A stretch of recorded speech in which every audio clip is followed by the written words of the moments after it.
Hi, friends, and welcome back to the Stoked to Have You podcast. And guess what? I'm stoked to have you. So, this week, I kind of wanted to talk a little bit about building confidence when you're not feeling confident. I think that's something that I think it's definitely been something that I struggled with growing up, becoming a woman, like my adulthood. It's just something that I'm like, am I enough? Unfortunately, there's also, societal pressure, especially being a woman, and like that it's like, you got to be this, you got to be that. And to be honest, my upbringing was very different. I grew up with, two older brothers. I have a younger sister, but in terms of like who is influential, it was heavily influenced by being around boys. So, I would say I leaned very tomboy in my upbringing. And I'm really thankful for that because it does challenge like how I think about things. In terms of like the box that we're supposed to be put in, but not even just being a woman. It's just, you're supposed to grow up a certain way. You're supposed to do certain things at certain times. Like, after high school, I opted to not go to college right away. And originally I was going to go for being a tattooer, which is actually really funny, but I realized quickly the lifestyle just was not for me after a few months. And then I got into massage therapy school. So I learned a trade, and very different. And then even now, I'm not practicing now, but, the transition out of that and getting into more of like creative and then also food, it's different. It's a different path than a majority of my friends. It's a different path of like, than the go to college, go to this, corporate job, or the expectations. And I'm like, where do we even get these from? They're just passed down, unfortunately. But also, fortunately, it's an opportunity to, step out of the norm. And so when I find myself in these, I guess bouts of like confidence battles, like I have to like come back to myself and be like, what do I want? And what's the worst outcome from this? So like, I would say, starting a podcast, I had some like imposter syndrome that came up, but by now, when I finally made the decision to start it, it was less about like, it was less of a chore, I guess, to make the decision. And so, cause now I'm like, oh, I have the tools. But before I didn't always have the tools, going to therapy, just life experience itself. Actually, that's a good point. I'm making good points with myself. Last year, I kind of had this aha moment of, I put down every experience that I've ever had in terms of work, because I was coming up with, resumes. And when I finally decided I was going to stay in Chicago, it was, okay, now what do I do? Do I do what I used to do? Do I do what I was doing in Atlanta? Do I go back to massage therapy? Like, it was a battle with myself.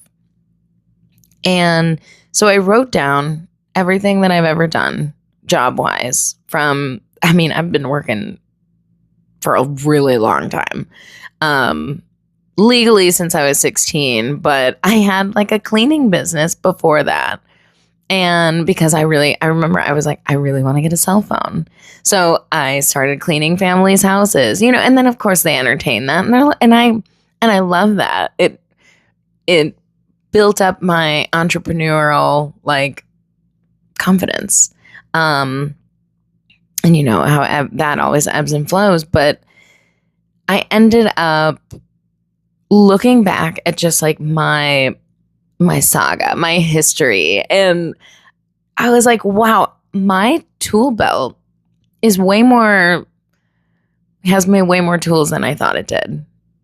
And like, how cool. And so from that, I could, take all of the experience and narrow down, what do I want to do? What, tasks or experiences did I really love? As much as I loved baking, and I still love baking, it was isolating. I realized that a job like that, it's, once in a while, or if I'm working in a kitchen with people, that's one thing. But if I'm working by myself, I realize like I'm not happy. Like, I mean, I'm happy, but I'm not, it's not utilizing me to the best of my capabilities. I love people. Like, it's funny. I took one of those, what is it, the Myers-Briggs test, and I'm a ENTP. I think that's what it was. And I was just like, but my extrovertedness was very high. And I'm sure if you're listening or you've met me, you're like, yeah, that makes sense.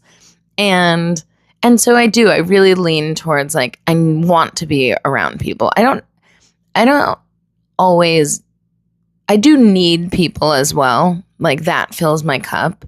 But I have also found the value in having alone time and being alone and recharging in ways that are just like, I didn't always practice that. And now I definitely do, like after this, I think I'm going to take some time and read my book. But yeah, so looking at all of my experience and then seeing the areas in which I thrived, things that filled my tank, and then in ways that also pushed me to come out of my comfort zone. Oof. I swear I know how to talk. But yeah, so I was looking at things that pushed me out of my comfort zone and like, how did I overcome that? And when you look back at your own history, so this is what I'll challenge everybody listening. Look back at your history. Like some days I'm like, I don't feel confident, like I'm running a business, and some days I still get like this, am I doing it right? Am I just, nobody has it 100%. And like, not that I use that as my confidence boost, but I'm like, I'm out here. I'm putting out the stuff. I'm doing the thing. And I think as long as like every day you're working towards some sort of like collective goal, and also let that goal change. There were days where when I was baking, I was like, I'm going to be a baker. I'm going to be getting into this. I'm going to get into pastry. And then I was like, actually, I can pivot. And I'm so glad that I did, because it was fulfilling in one way, but I found this other thing, which was coffee. And I was like, oh, like I get to be around people. I get to be around food. It's a very creative environment. I mean, have you ever seen someone do latte art? And yeah, it really opened my eyes that like, oh, there's something more meant for me, but like I couldn't have gotten there without, my history, without getting into baking, without moving to Atlanta, or without, and we take risks, we take chances, and especially with work, it's like if you're not happy and it is making your life, it's diminishing your experience here on this earth, go out and change it, and it doesn't have to be this like, I quit my job and it could even be, I'm going to learn a skill every day for 90 days. And I'm going to dedicate an hour a day to this thing. And then by 90 days, you're like, oh, I'm actually pretty good at this thing, or I have enough practice under my belt where I can go and maybe apply to a part-time job. You know, maybe I can do this part-time and do my current job part-time, or figure it out, you know? I love that aspect of life, is just figuring things out, you know? Like, sometimes the world turns things upside down and that's all you got. But yeah, so building confidence, you know, it's a practice too. You got to remind yourself, like, even if you're not good at something, it's the fact that you got the courage to take a chance on it. Yeah. And I think that's worth noticing and worth, like, giving yourself a pat on the back about. So, yeah.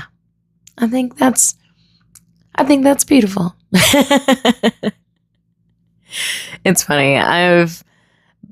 After looking at everything that I've done too, I'm like, wow. And I think you might view the same if you look back at, like, what you've done in life, or, you know, whether that also be hobbies or, you know, extracurricular activities. But also, on the flip side of the coin, you may look at your experience and go, oh, I haven't done as much as I thought. And, like, I know that can also be a daunting thing, is looking back and going, like, I've had a recent conversation with a friend, and they were like, you know, I'm not like I haven't done anything with my life. And it's like, first of all, you absolutely have. You got to give yourself some more credit. But, you know, when they were looking back and they're like, oh, I wish I did that. I wish. You still have the opportunities. Like, you can still do it. And I just hope everybody knows that, like, if you wanted to go out tomorrow and train for a marathon, you still can. Like, maybe it's going to be harder, but also maybe it's not. You know, I feel like we trip ourselves up on, oh, maybe if I do this thing now because I'm older, it's going to be harder. And it's like, it might take a little more effort, but, like, what's hard? You know what I mean? What's actually hard? Hard is making the decision that I'm going to do it. That's the hardest bit. You know, it's like what they say when you go to the gym. It's like getting yourself there is the hardest part. Working out is not hard. It's just getting yourself there sometimes. And, like, it's the same with making a decision of, like, I want to do this thing, but yeah, I don't feel ready, or I don't have the body for it, or I don't have the, you know, mindset. And it's like, baby steps, but also just go for it. Like, get yourself there. And ultimately too, sometimes it's fake it till you make it, you know? I've had my fair share of that, where it's like, you know, I don't feel like I'm good enough in this, or I'm in a space with people who are better than me.